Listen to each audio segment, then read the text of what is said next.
El gas sarín es el más letal de los agentes nerviosos. Es el químico que se utilizó en el ataque que provocó la muerte de 85 personas en Idlib, Siria. Entre ellas, 30 niños.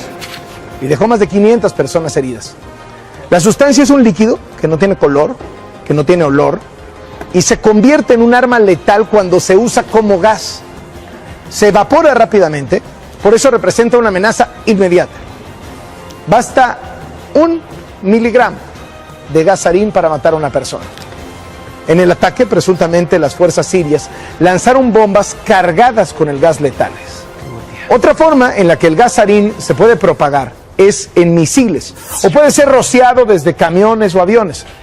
La intoxicación ocurre por inhalación o contacto con la piel. Ataca sobre todo el sistema nervioso, provoca convulsiones, parálisis, vómito, dolor de cabeza, visión borrosa, paros respiratorios, puede provocar la muerte.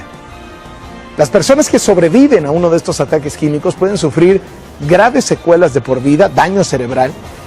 El gas sarín es clasificado por la ONU como un arma de destrucción masiva y su uso está prohibido por la Convención sobre Armas Químicas. El gas sarín es un agente tóxico cuyo uso como arma de guerra está prohibido por normas internacionales. Pero, ¿qué es exactamente el sarín?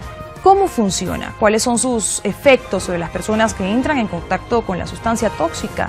Las respuestas en el siguiente informe. Los agentes nerviosos como el sarín son lanzados normalmente a través de un proyectil binario que contiene 2 componentes químicos. Al dispararlo, los discos que separan los productos químicos se rompen. La rotación del misil en el aire hace que los productos químicos se mezclen para formar el agente tóxico que se libera en el momento del impacto. El sarín puede ser inhalado, ingerido o absorbido por la piel. Una vez dentro del cuerpo, el sarín interrumpe la actividad sináptica al detener la degradación del neurotransmisor acetilcolina, provocando así que los músculos queden en estado de estimulación permanente. Los síntomas inmediatos de la intoxicación con sarín incluyen visión borrosa, secreción nasal y dolor de cabeza, seguida de una opresión en el pecho, ritmo cardíaco variable y náuseas generalizadas. La exposición a altas dosis da lugar a convulsiones, parálisis e insuficiencia respiratoria, llevando finalmente a la muerte. Las imágenes brutales que hemos visto y que compartimos aquí en la mañana. Así es, mira, empecemos por ahí. Sí. Primero, la autoría.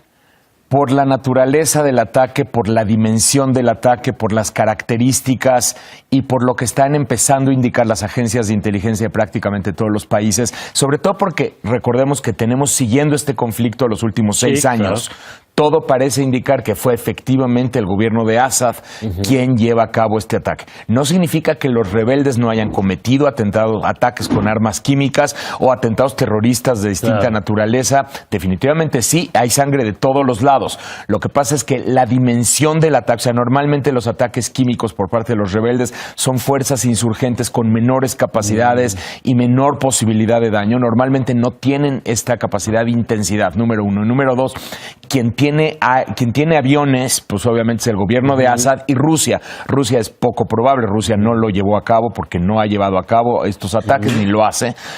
Quien lo ha hecho y lo ha hecho en repetidas ocasiones de manera documentada por Naciones Unidas es el gobierno de Assad. ¿Por qué? Déjame preguntarte algo que a lo mejor es una novedad.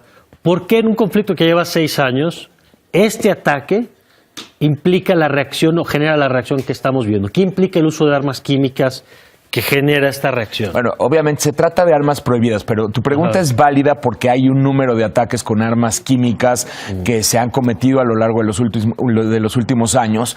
El que llamó muchísimo la atención fue cuando mueren más de 1,000 personas en 2013, que genera esta reacción, no sé si recuerdas, de Estados Unidos, que había dicho que ahora sí Assad había roto la línea roja y que por lo tanto Estados Unidos iba a atacar. El acuerdo en ese momento era que Assad se iba a deshacer de todo su arsenal químico y esto orilla a que Obama finalmente gracias no a ataque. Una operación de Putin ahí. Gracias a una operación de los rusos, ¿no?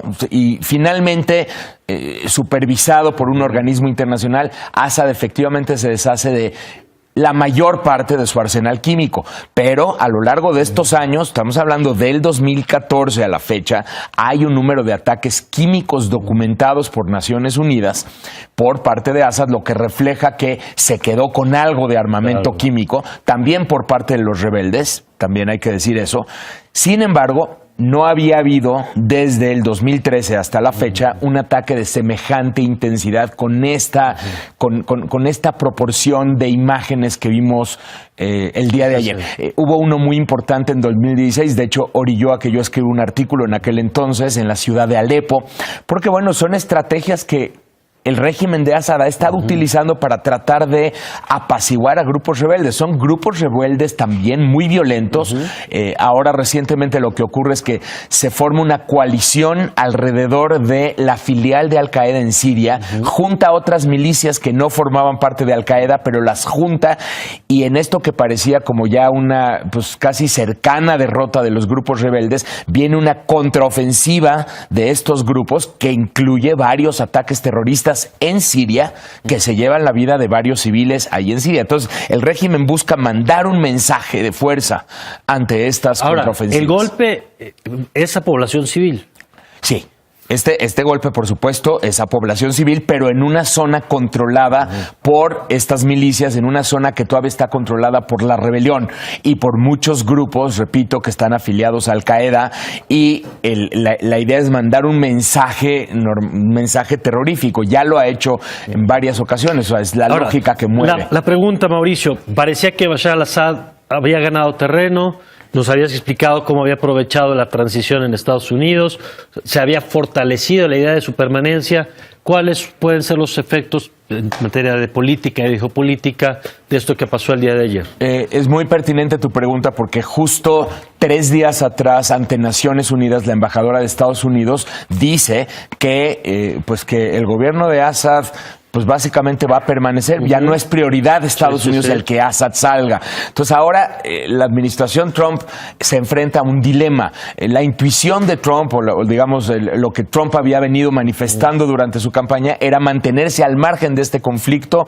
Es decir, eso no es asunto nuestro, Estados Unidos no tiene que ganar, que los sirios decidan. Y esto había sido también manifestado por Rex Tillerson en otros momentos, ¿no? Que los sirios decidan su destino. La pregunta en este momento es si va a haber un viraje de la administración Trump, si dada la situación y las consecuencias humanitarias, sobre todo una vez que las agencias de inteligencia de Estados Unidos confirmen que el ataque fue perpetrado por Assad, si esto sucede, que ante esa evidencia, ¿qué va a hacer Donald Trump? Si se va a mantener con la perspectiva de que Assad siga en el poder, o si va a empujar una ofensiva, por lo menos de carácter diplomático, en contra de esto, ¿no?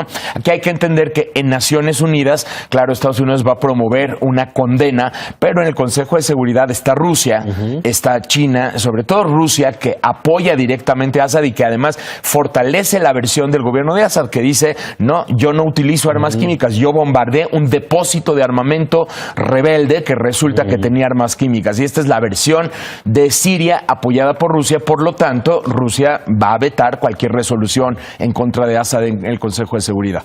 Ok. Y por último, Mauricio, damos un apunte rápido del atentado en Moscú. Ya hemos visto escenas de diferente naturaleza en Londres recientemente, en París. ¿Qué es lo de Moscú? De San Petersburgo, para ser precisos, es mucho más, apunta mucho más a que sea el producto, el trabajo de una célula, por el tipo de explosivos usados, por la fecha elegida, por cómo cómo logísticamente se lleva a cabo el ataque. Todo parece indicar que fue perpetrado por una célula. No tenemos todavía la evidencia, ni siquiera tenemos la reivindicación, pero por el origen del atacante, que en este caso es Kazajstán, si no me equivoco, el origen del atacante, el sitio parece que estuvo desaparecido 2 años o 3 años, muy probablemente en este tipo de casos es porque viajaron a Siria y regresaron. Probablemente se trataría de un ataque perpetrado por alguna organización internacional como ISIS. No lo sabemos todavía, definitivamente no parece el ataque de un lobo solitario y tampoco parece necesariamente este terrorismo interno que hemos visto en Rusia a lo largo de tantos años. Ya, pues vamos a ver qué información se va generando y ya tendremos tu análisis. Como siempre, gracias, Mauricio. Muchísimas gracias.